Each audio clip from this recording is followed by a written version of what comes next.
साधु धर्मदास को गुफा में तप करते हुए वर्षों बीत चुके थे। न जाने कितने वर्ष बीत गए। समय की गणना उसने बहुत पहले छोड़ दी थी। अब वह केवल सांसें गिनता था और उस सांसों की गहराई में परमात्मा को खोजता था।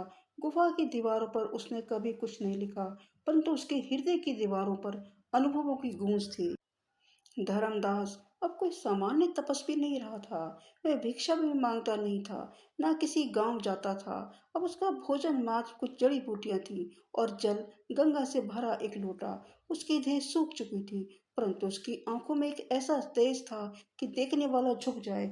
उसके ध्यान का केंद्र अब केवल एक ही था, अस्तित्व का अर्थ। परंतु उसके भीतर कहीं कोई धागा अब भी जुड़ा था, एक स्मृति, एक छाया सीता की। सीता, उसकी पत्नी, जो न तो सिर्फ जीवन साथी थी, न ही केवल गृहिणी, वह एक प्रतीक थी, त्याग की, प्रेम की और एक स्त्री की, जिसने बिना किसी शिकायत के जीवन के सबसे कठिन प्रश्नों का उत्तर मौन में दिया था।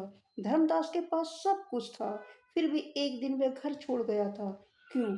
शायद सत्य की खोज में, या शायद अपने भीतर के उत्तरों की पुकार सुनने। गुफा की उस रात में, जब बाहर तेज बारिश हो रही थी, धर्मदास ध्यान से उठा। उसने आंखें खोली बरसों बाद, और उसे अपने भीतर एक कंपन महसूस हुआ। यह सामान्य चेतना नहीं थी, यह एक आह्वान था। परंतु उसने आसमान की ओर देखा। बादल गरज रहे थे, परंतु उस गरज में से एक मीठा स्वर सुनाई दिया, जैसे कोई बरसों से उसे पुकार रहा हो। वह जान गया, समय आ गया है। धर्मदास ने अपनी चटाई को मोड़ा, कमंडल को वहीं रख दिया और बाहर आ गया। उसके कदम भारी थे, परंतु उसकी आत्मा हल्की। वह जानता था कि अब उसकी तपस्या का अंतिम चरण आरंभ होने वाला है। संघर्ष नहीं, सहयोग, संयोग का चरण। दूसरी ओर सीता वृद्ध हो चुकी थी। उसके बाल पूरी तरह सफेद हो गए थे। उसकी आंखों के नीचे झुर्रियां थी, परंतु उनमें अब भी प्रेम की ज्योति थी। लोग उसे गांव की माई कहते थे, एक त्यागमयी स्त्री, जिसने पति के जाने के बाद भी कभी शिकायत नहीं, कभी कभी दुख नहीं जताया। धर्मदास के जाने के बाद उसने घर को छोड़ा नहीं। वह वहीं रही, उसी मिट्टी के आंगन में, उसी तुलसी के चौरे पर, जहाँ एक समय धर्मदास ने दीपक जलाया था। हर दिन वह उसी तुलसी पर जल जलाती, जैसे धर्मदास वहीं हो। गांव के लोग कई बार पूछते, माई, अब तो इतने साल हो गए, कोई खबर नहीं, तुम क्यों अब भी प्रतीक्षा करती हो? बस मुस्कुरा देती, वो वादा करके गया था, लौटेगा, और मैं जब तक हूँ तब तक प्रतीक्षा करूंगी। वह शब्द, जिस सीता ने साधना बना लिया था, वह साधु नहीं बनी, और उसकी तपस्या कम नहीं थी। उसने हर त्योहार अकेले मनाया, हर पूजा अकेले की, पर एक दिया हमेशा धर्मदास के लिए जलाया। धर्मदास जब पहाड़ों से उतर रहा था, तो रास्ते बदले हुए थे। पहले जिन पगडंडियों पर वह चलता था, वह अब सड़कें बन गई थी। गांव की ओर बढ़ते समय उसे एक बच्चे ने देखा और पूछा, बाबा, आप कौन हो? धर्मदास ने कुछ नहीं कहा, बस मुस्कुरा दिया। उसकी मुस्कुराहट में ही एक ऐसी ऊर्जा थी कि बच्चा चुपचाप पीछे हट गया। गांव अब वैसा नहीं था। अब वहाँ मोबाइल थे, टीवी थे, लेकिन कुछ चीजें अब भी वैसी थीं।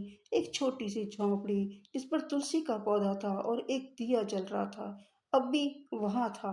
धर्मदास ने देखा, वह अब भी उसका ही घर था, और उसी चौखट पर लकड़ी की चारपाई पर बैठी थी सीता, अब भी शांत, अब भी प्रतीक्षारत। धर्मदास ने झुककर प्रणाम किया।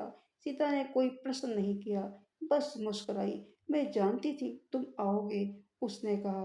धर्मदास की आंखों में आंसू थे।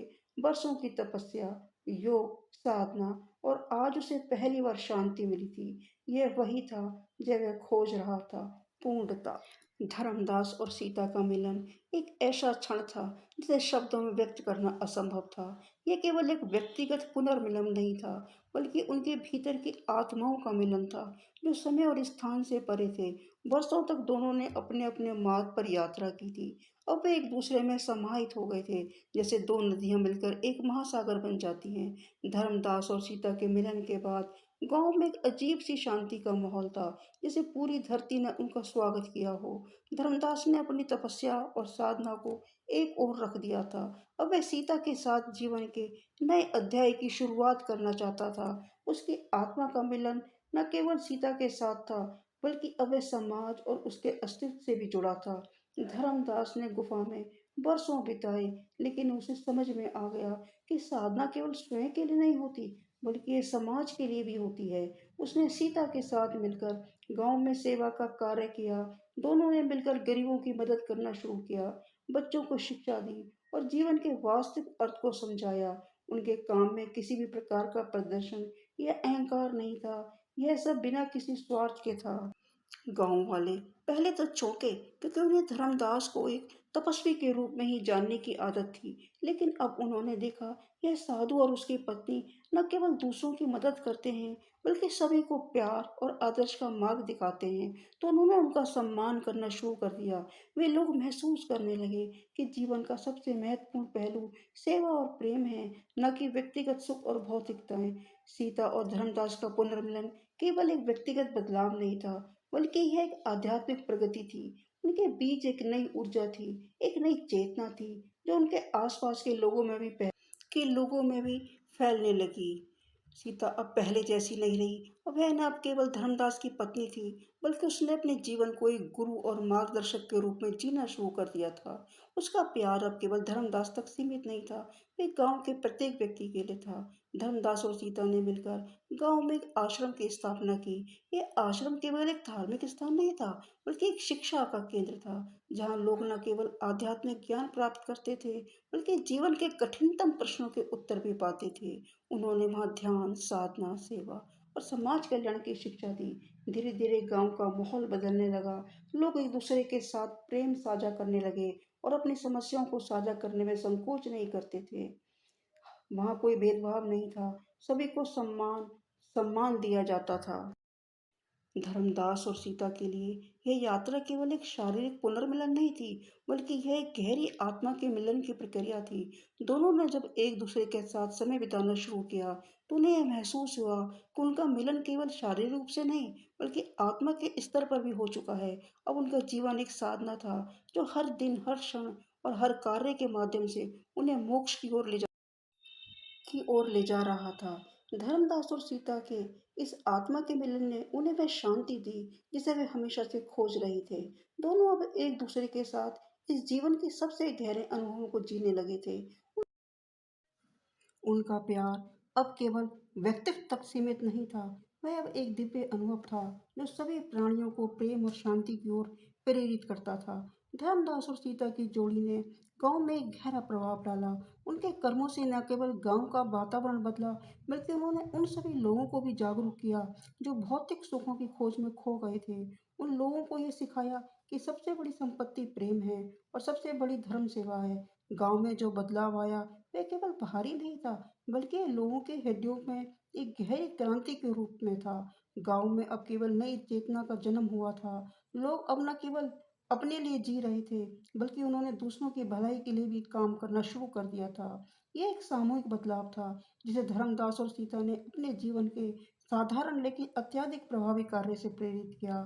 समय के साथ धर्मदास और सीता का जीवन और अधिक समृद्ध और शांतिपूर्ण होता गया। वे दोनों एक दूसरे के साथ अपने अंतिम समय की तैयारी करने लगे थे। अब उनका उद्देश्य केवल आत्मा का विलीन होना था, जो वे बचपन से खोज रहे थे। एक दिन जन धर्मदास ने सीता से कहा, अब समय आ गया है, हम दोनों अपने आत्मा को परमात्मा में विलीन कर देंगे। सीता ने कहा, हाँ, हम दोनों ने जीवन को पूरी तरह से समझ लिया है। अब हमारा समय समाप्त हो चुका है। हम दोनों को इस जीवन से मुक्ति मिल गई है। उन दोनों ने एक साथ समाधि ली और उनकी आत्मा एक दिव्य आलोक में विलीन हो गई। जैसे दो नदियां मिलकर महासागर में समा जाती हैं, उनकी आत्मा ने मोक्ष की प्राप्ति की और गांवों ने उनकी याद और शिक्षाएं हमेशा के लिए जीवित रहीं। अब भी लोग धर्मदास और सीता के त्याग, प्रेम और सेवा को याद करते हैं और उनके द्वारा दिखाए गए मार्ग पर चलने की कोशिश करते हैं। तो दोस्तों, ये थी सारा। दोस्तों, इस कहानी को सुनाने में मेरे रोंगटे खड़े हो रहे थे बार बार। मैं इस कहानी में बहुत अंदर घुस गई थी, गहरी चेतना में चली गई थी। देखिए, आप इस कहानी को बहुत ध्यान से सुने, हो सकता है आपको भी मेरी वो तरह अनुभूति हो। धन्यवाद, नमस्कार। दोस्तों, आपने मेरी कहानी सुनी। अगली कहानी में शीघ्र मिलते हैं। इस कहानी का अंतिम भाग मैं जल्दी ही पेश करूंगी।